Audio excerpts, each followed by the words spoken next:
IT সেক্টরের একটা অন্যতম কোম্পানি যার নাম হচ্ছে উইপ্রো লিমিটেড। উইপ্রো লিমিটেডের হচ্ছে আমরা ফান্ডামেন্টালসটাকে নিয়ে অ্যানালিসিস করব, দেখবো যে কোম্পানিটা ফান্ডামেন্টালি কতটা সাউন্ড রয়েছে। তো আমরা চলে আসলাম ফান্ডামেন্টালস পার্টের হচ্ছে ফার্স্ট পার্ট হচ্ছে ব্যালেন্স শিটে, দেখবো যে ব্যালেন্স শিট কতটা সাউন্ড রয়েছে। তো আমরা চলে আসলাম ব্যালেন্স শিটে। তো এইবারে আমরা চলে যাচ্ছি রিজার্ভ অ্যান্ড সারপ্লাসে। তো ব্যালেন্স শিট পার্টের চলে গেলাম রিজার্ভ অ্যান্ড সারপ্লাসে। তো রিজার্ভ অ্যান্ড সারপ্লাস থেকে আমরা কী পাচ্ছি, যদি আমরা রিজার্ভ অ্যান্ড সারপ্লাস থেকে দেখি, প্রথমে ছিল 26,000 কোটির রেঞ্জে, তারপরে সেটা গ্রো করে 31,600 কোটির রেঞ্জে হলো, তারপরে 36,500 কোটির রেঞ্জে হলো, 45,600 কোটির রেঞ্জে হলো, পরপর গ্রো করলো, তারপরে হচ্ছে 51,100 কোটির রেঞ্জে হলো, পরপর গ্রো করলো, তারপরে আবার একটু কমে গিয়ে 47,000 কোটির রেঞ্জে হলো, তারপরে কিন্তু আবার গ্রো করে 55,200 কোটির রেঞ্জে হলো, তারপরে আবার একটা ডাউন পারফরমেন্স করে 54,100 কোটির রেঞ্জে হলো। তো 54,100 কোটির রেঞ্জের পরে আমরা যদি দেখি, সেটা আবার একটা ডাউন পারফরমেন্স করে 53,800 কোটির রেঞ্জে হলো, তারপরে আবার গ্রো করে 64,300 কোটির রেঞ্জে হলো, তারপরে আবার জাম্প করে 76,500 কোটির রেঞ্জে হলো, তারপরে আবার একটা ডাউন পারফরমেন্স করে 73,400 কোটির রেঞ্জে হলো, তারপরে আবার গ্রো করে 80,300 কোটির রেঞ্জে হলো। তো ওভারঅল রিজার্ভ অ্যান্ড সারপ্লাসের মধ্যে আমরা দেখতে পাচ্ছি যে গ্রোথ রয়েছে, কনসিস্টেন্সি রয়েছে। তো কিছু কিছু জায়গায় একটা কনসিস্টেন্সি ব্রেক করেছে, এইটুখানি বলতে পারি। তো রিজার্ভ অ্যান্ড সারপ্লাস কিন্তু অনেকটাই রয়েছে, আমরা এইটুখানি বলতে পারি 80,300 কোটির রেঞ্জে আমরা বলতে পারি। এইবারে আমরা দেখে নিই যে কোম্পানির হচ্ছে লং টার্ম বোরিংয়ের অবস্থান কীরকম রয়েছে। তো আমরা চলে আসছি কোম্পানিটার হচ্ছে বোরিং পার্টে, হচ্ছে লং টার্ম বোরিং। প্রথমে হচ্ছে 85 কোটি, তারপরে সেটা বেড়ে 1,090 কোটির রেঞ্জে বলতে পারেন, তারপরে 1200 কোটির রেঞ্জে, তারপরে 1700 কোটির রেঞ্জে, 1900 কোটির রেঞ্জে পরপর বাড়ছে, তারপরে হচ্ছে 4,500 কোটির রেঞ্জে, তারপরে কিন্তু আবার একটা কমে 2800 কোটির রেঞ্জে হলো, তারপরে সেটা আবার কমে অ্যাপ্রক্স বলতে পারেন 500 কোটির রেঞ্জে হলো। তো 500 কোটির রেঞ্জের পরে আমরা যদি যাই, সেটা আবার বেড়ে হচ্ছে 700 কোটির রেঞ্জে হলো, তারপরে কিন্তু আবার সেটা বেড়ে 5,600 কোটির রেঞ্জে হলো, তারপরে সেটা আবার বেড়ে আমরা দেখতে পাচ্ছি 6,100 কোটির রেঞ্জে হলো, তারপরে সেটা আবার বেড়ে 6,200 কোটির রেঞ্জে হলো, তারপরে সেটা আবার বেড়ে সেম বলতে পারি যে 6,200 কোটির রেঞ্জে হলো। তো একটা ফ্ল্যাটিস টাইপের রয়েছে লং টার্ম বোরিং এই বছর থেকে পরের বছর, অর্থাৎ লাস্ট 2 বছর আমরা বলতে পারি। তো এইবারে আমরা চলে যাচ্ছি কোম্পানিটার হচ্ছে শর্ট টার্ম বোরিং, দেখি শর্ট টার্ম বোরিংয়ের কীরকম অবস্থান রয়েছে। তো আমরা চলে আসলাম শর্ট টার্ম বোরিং 4,200 কোটির রেঞ্জে, 3,900 কোটির রেঞ্জে, 4,400 কোটি 6,400 কোটির রেঞ্জে, 10,200 কোটি, 11,600 কোটি, 7,900 কোটির রেঞ্জে, তারপরে হচ্ছে বলতে পারেন হচ্ছে 6,800 কোটির রেঞ্জে, 5,400 কোটির রেঞ্জে। তো পরপর আমরা পাচ্ছি, তো 5,400 কোটির রেঞ্জের পরে আমরা যেটা পাচ্ছি 6,000 কোটির রেঞ্জে, 9,500 কোটির রেঞ্জে, 8,800 কোটির রেঞ্জে, 7,900 কোটির রেঞ্জে, 10,300 কোটির রেঞ্জে। তো শর্ট টার্ম বোরিং হচ্ছে ফ্ল্যাকচুয়েটিং ম্যানারে থাকে, প্রতি বছর আপস অ্যান্ড ডাউনস করে। তো আমরা শর্ট টার্ম বোরিংয়ের থেকে বেশি যেটা গুরুত্ব দিই সেটা হচ্ছে লং টার্ম বোরিংকে। তো লং টার্ম বোরিং হচ্ছে 6,200 কোটির রেঞ্জে আমরা বলতে পারি। এইবারে আমরা চলে যাব কোম্পানিটার হচ্ছে ক্যাশ অ্যান্ড ক্যাশ ইকুইভ্যালেন্টে, দেখবো যে ক্যাশ অ্যান্ড ক্যাশ ইকুইভ্যালেন্টের অবস্থান কী রকম রয়েছে। তো আমরা চলে আসলাম কোম্পানিটার ক্যাশ অ্যান্ড ক্যাশ ইকুইভ্যালেন্টে, পাচ্ছি কি 8,400 কোটির রেঞ্জে, তারপরে 11,400, তারপরে 16,600, 9,900, 5,200, 4,400, 15,800, 14,400, 14,400 পরে আমরা যেটা পাচ্ছি সেটা হচ্ছে 16,900 কোটির রেঞ্জে, 10,300 কোটি, 9,100 কোটি, 9,600 কোটি, 10,400 কোটির রেঞ্জে ক্যাশ অ্যান্ড ক্যাশ ইকুইভ্যালেন্ট রয়েছে। তো ওভারঅল আমরা এই ব্যালেন্স শিটটাকে কিন্তু 5 স্টার টাইপের ব্যালেন্স শিট হিসাবে কনসিডার করতেই পারি।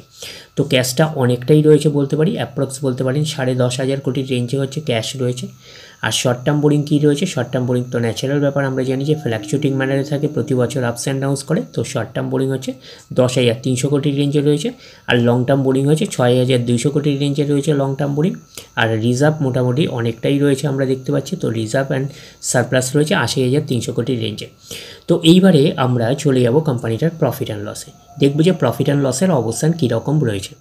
আমরা চলে আসলাম কোম্পানিটার হচ্ছে প্রফিট অ্যান্ড লসে, আমরা ডিরেক্টলি চলে যাব কোম্পানিটার হচ্ছে নেট প্রফিটে, দেখব যে নেট প্রফিটের অবস্থান কীরকম রয়েছে। তো আমরা চলে আসলাম নেট প্রফিটে, প্রথমে ছিল 6,100 কোটির রেঞ্জে আমরা বলতে পারি, 6,100 কোটির রেঞ্জে, তারপরে সেটা গ্রো করে 7,900 কোটির রেঞ্জে হলো, তারপরে হচ্ছে 8,700 কোটির রেঞ্জে হলো, তারপরে 8,900 কোটির রেঞ্জে হলো, পরপর কিন্তু গ্রো করলো, তারপর আবার একটা ডাউন পারফরমেন্স করে 8,500 কোটির রেঞ্জে হলো, তারপরে আবার একটা ডাউন পারফরমেন্স করে 8,000 কোটির রেঞ্জে হলো, তারপরে গ্রো করে 9,000 কোটির রেঞ্জে হলো, তারপরে 9,700 কোটির রেঞ্জে হলো, গ্রো করলো, 9,700 কোটির রেঞ্জের পরে সেটা আবার গ্রো করে 10,800 কোটির রেঞ্জে, তারপরে 12,200 কোটির রেঞ্জে পরপর গ্রো করলো, তারপরে আবার একটা ডাউন পারফরমেন্স করে 11,300 কোটির রেঞ্জে হলো, তারপরে আবার একটা ডাউন পারফরমেন্স করে 11,100 কোটির রেঞ্জে হলো, তারপরে আবার গ্রো করে 11,800 কোটির রেঞ্জে হলো।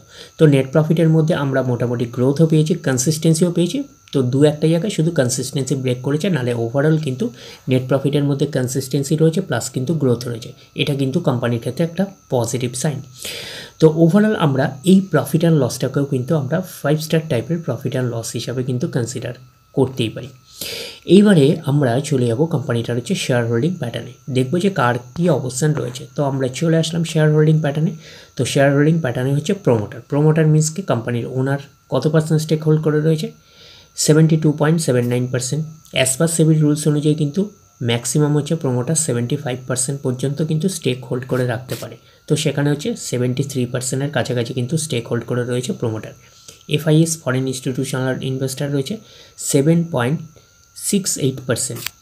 DIS আছে ডোমেস্টিক ইনস্টিটিউশনাল রয়েছে 8.28%। পাবলিক রয়েছে 11.12%। তাহলে এইটুকুনি বলবো প্রত্যেকেরই কিন্তু কম বেশি ইনভলভমেন্ট রয়েছে। তো শেয়ার হোল্ডিং প্যাটার্নটাকে একটা ডিসেন্ট টাইপের শেয়ার হোল্ডিং প্যাটার্ন হিসাবে আমরা কনসিডার করতেই পারি। তো কোম্পানিটার নাম আপনাদের বলাই হয়ে গেছে, উইপ্রো লিমিটেড। এই কোম্পানিটা হচ্ছে IT সেক্টরের অন্যতম কোম্পানি। তো কোম্পানিটার যদি আমরা মার্কেট ক্যাপিটালাইজ চাই, তো মার্কেট ক্যাপিটালাইজ হচ্ছে অ্যাপ্রক্স বলতে পারেন 3,20,000 কোটি টাকার মার্কেট ক্যাপিটালাইজ। অর্থাৎ এই কোম্পানিটাকে আমরা ব্লু চিপ লার্জ ক্যাপ টাইপের কোম্পানি হিসাবে কনসিডার করতেই পারি, এবং কোম্পানিটা কিন্তু নিফটি 50-র কিন্তু একটা স্টক, এইটুখানি মাথায় রাখবেন। তো এইবারে আমরা চলে যাব কোম্পানিটার হচ্ছে ROC, return on capital employed কত আছে, ROC 16.9%। ROE return on equity আছে 14.3%। তাহলে ROC আর ROE হচ্ছে ডিসেন্ট রয়েছে। তো কোম্পানির পারফরমেন্সের উপরে কিন্তু ডিপেন্ড করে ROC আর ROE। আগামী দিনে যদি কোম্পানি আরও ভালো পারফরমেন্স করে, আরও গ্রোথ দেখাতে শুরু করে, তাহলে ROC আর ROE হচ্ছে আরও ইমপ্রুভ করবে।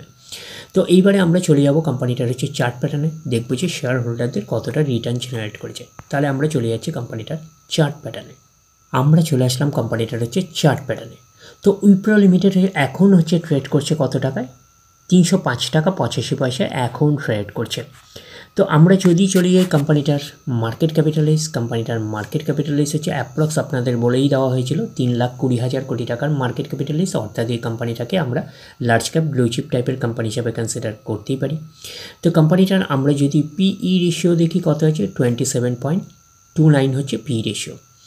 এবং আমরা যদি চলে যাই কোম্পানিটার হচ্ছে 52 উইক হাই, কোম্পানিটার 52 উইক হাই হচ্ছে 320 টাকা হচ্ছে 52 উইক হাই। এবং কোম্পানিটার আমরা যদি 52 উইক লো দেখি 208 টাকা 50 পয়সা হচ্ছে 52 উইক লো। তো কোম্পানিটার একদিনের পারফরমেন্স দিয়েছে কত, 2%-এর মতন নেগেটিভ রিটার্ন জেনারেট করেছে একদিনে। 5 দিনের পারফরমেন্স করেছে 1%-এর মতন নেগেটিভ রিটার্ন জেনারেট করেছে 5 দিনে।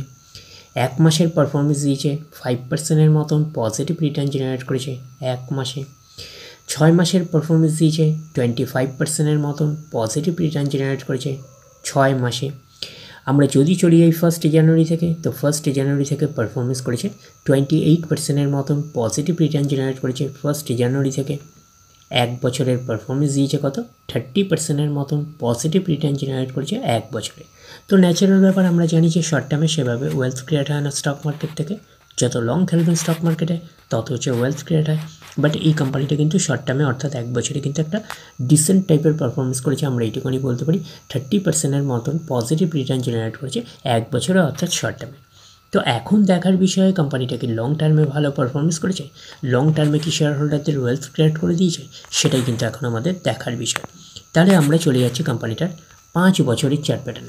তো 5 বছরের পারফরমেন্স করেছে 147%-এর মতন পজিটিভ রিটার্ন জেনারেট করেছে 5 বছরে। তো 100% মানে ইনভেস্টমেন্ট ডবল, তো ইনভেস্টমেন্টকে কিন্তু ডবলের অনেকটাই বেশি করে দিয়েছে 5 বছরে। তো সেই হিসাবে কিন্তু একটা ডিসেন্ট টাইপের পারফরমেন্স করেছে, আমরা এইটুখানি কনসিডার করতেই পারি। তো ব্লু চিপ লার্জ ক্যাপ টাইপের কোম্পানিগুলোর মূল টার্গেট হচ্ছে 5 বছরে ইনভেস্টমেন্টকে ডবল করা। তো এই কোম্পানিটাও হচ্ছে ব্লু চিপ লার্জ ক্যাপ টাইপের কোম্পানি।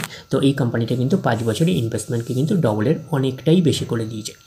এইবারে আমরা চলে যাব কোম্পানিটার ম্যাক্সিমাম চার্ট প্যাটার্ন। তো ম্যাক্সিমাম চার্ট প্যাটার্ন হিসাবে পারফরমেন্স করেছে 4,333%-এর মতন পজিটিভ রিটার্ন জেনারেট করেছে অল টাইম বা ম্যাক্সিমাম।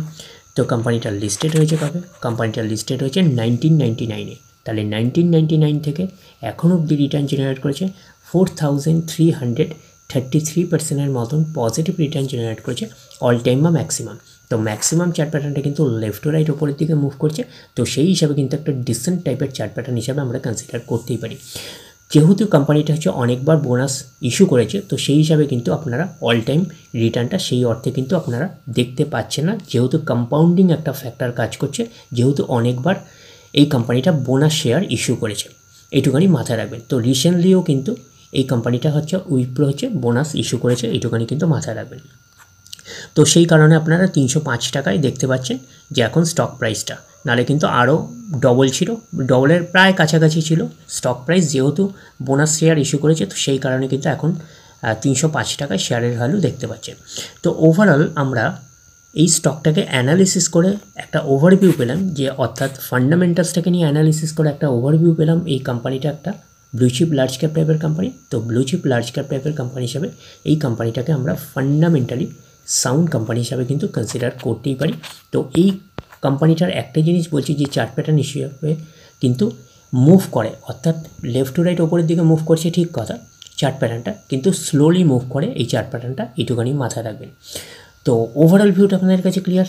তো ডিরেক্টলি গিয়ে জাম্প করে বাই করবেন না, ফার্দার স্টাডি করবেন, আফটার দ্যাট হচ্ছে আপনারা ডিসাইড করবেন এই স্টকটা বাই করবেন কি করবেন না। তাহলে এই অবধি, নেক্সট ভিডিওতে আবার আপনাদের সাথে আমার দেখা হচ্ছে। ধন্যবাদ।